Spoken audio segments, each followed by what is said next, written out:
Assalamualaikum warahmatullahi wabarakatuh. Bahagia saudara, jumpa lagi bersama saya, Elvian dan Yandra dalam Berita Aceh hari ini. Sejumlah berita menarik akan kami sajikan untuk Anda. Dan berikut 3 berita utama hari ini.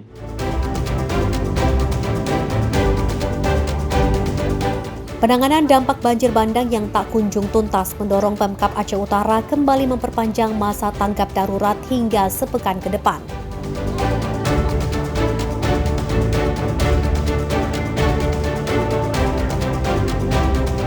Para korban banjir Kota Langsa masih terus mengalami krisis air bersih lantaran sejumlah sumber air tercemar banjir.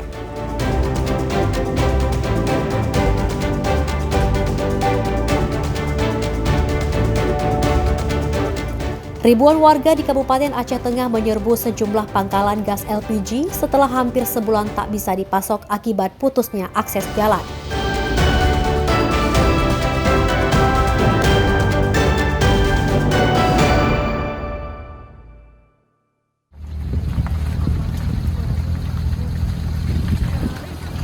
Penanganan dampak banjir bandang yang tak kunjung mendorong pemerintah Kabupaten Aceh Utara kembali memperpanjang masa tanggap darurat bencana hingga sepekan ke depan. Perpanjangan masa tanggap darurat kedua kalinya dimulai dari tanggal 23 hingga 29 Desember 2025 mendatang. Keputusan ini ditempuh setelah sejumlah evaluasi bersama pihak terkait dan BNPB. Pemerintah akan terus berupaya memenuhi kebutuhan dasar para korban banjir seperti penyaluran bahan kebutuhan pokok melalui camat dan geci atau kepala desa. Para camat diminta agar tetap memantau penyaluran pangan oleh kepala desa, jangan hanya lokasi tertentu yang dapat perhatian. Pemerintah akan terus mendata jumlah rumah yang hilang dan rusak berat akibat banjir bandang. Data sementara hampir 4.000 rumah warga Aceh Utara hilang, sedangkan yang rusak hampir mencapai 7.000 unit. Kita sudah evaluasi kemarin bahwa ada beberapa tempat yang masih terisolir, seperti di Seraraja. Itu harus mengantarkan logistik, harus menggunakan bot ke Seraraja. Maka kemudian banyak pengungsi-pengungsi kita yang belum mendapatkan tenda yang layak. Ini masih seperti semula. Maka kita perpanjangkan tanggap darurat. Berapa lama? Kita rencanakan pasti dalam minggu ini 7 hari. 7 hari supaya tenda masyarakat dapat semua tempat tinggal. Kemudian kita lagi melaksanakan huntara. Pak Bupati sudah memiliki data lengkap terhadap orang-orang yang butuh huntara dan tenda darurat? Lagi didata. Ratusan keluarga bertahan di tenda pengungsian terpal seadanya. Salah satunya di Kecamatan Langkahan. Untuk kehidupan sehari-hari mereka masih berharap pada bantuan.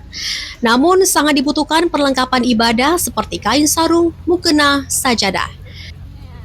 Ramadan melaporkan dari Aceh Utara.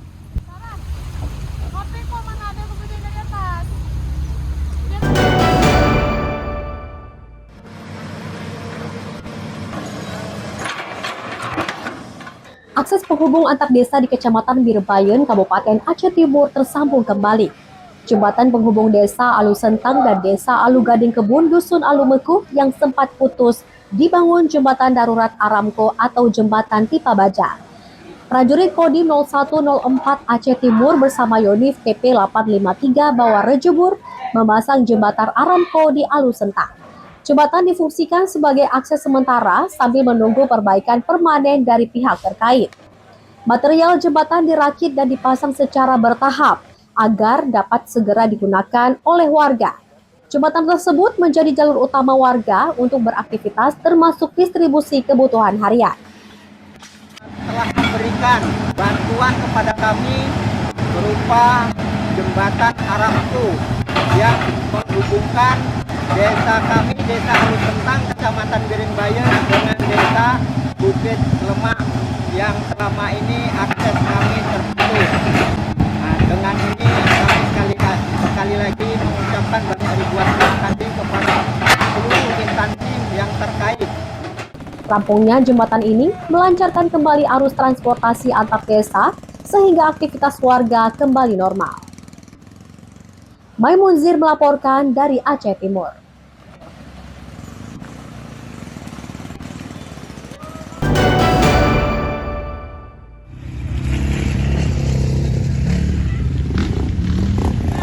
Sejumlah daerah masih terisolasi mendapat perhatian khusus dari pemerintah daerah. Warga yang tak tersentuh bantuan dan perhatian butuh penanganan agar tidak semakin menderita. Simpang Jernih, Kabupaten Aceh Timur merupakan salah satu wilayah terpencil dan terisolasi. Karenanya, Pemkab Aceh Timur menempuh perjalanan dengan susah payah ke Simpang Jernih agar korban banjir di kawasan itu juga merasa diperhatikan.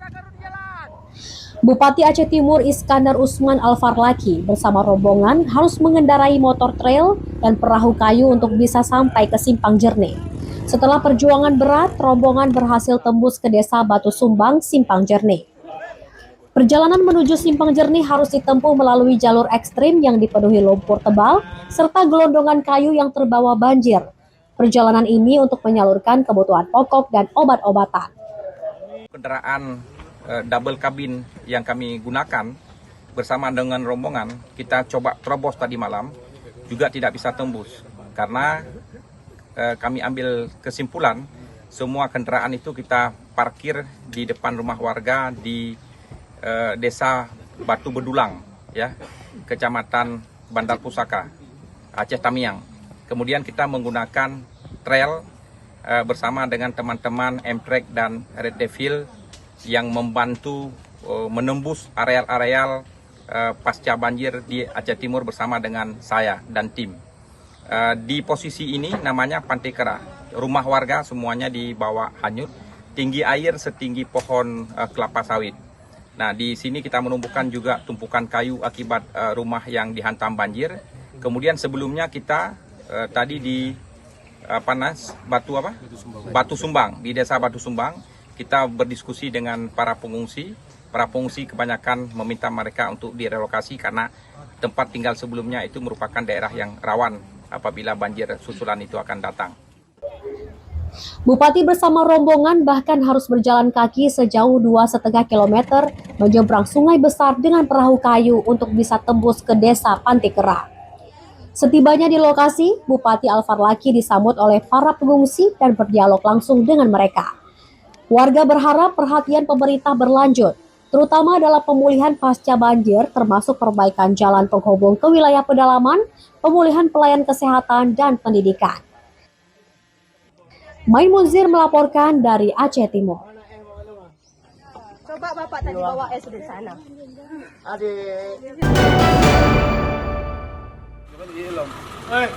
Berapa cincin itu Pak? Lama? Iya. Para korban banjir di Kota Langsa mengeluhkan minimnya pasokan air bersih.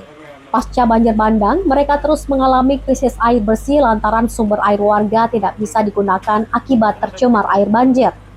Kondisi ini mendorong prajurit Kodim 0104 Aceh Timur menyalurkan air bersih siap minum kepada korban banjir di Gampung Alur Berawe, Kecamatan Langsa Kota.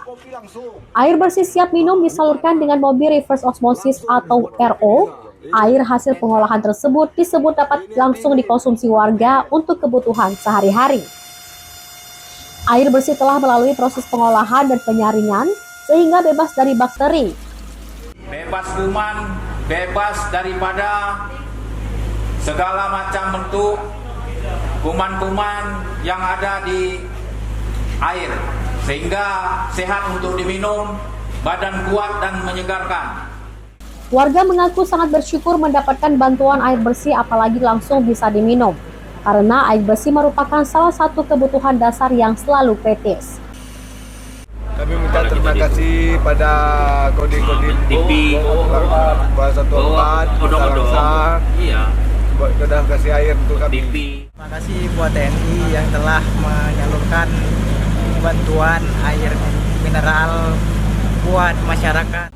Penyaluran air bersih ini diharapkan dapat membantu para korban selama masa pemulihan, sambil menunggu kondisi lingkungan dan sarana air bersih kembali normal. Maimunzir melaporkan dari Kota Langsa. Jangan.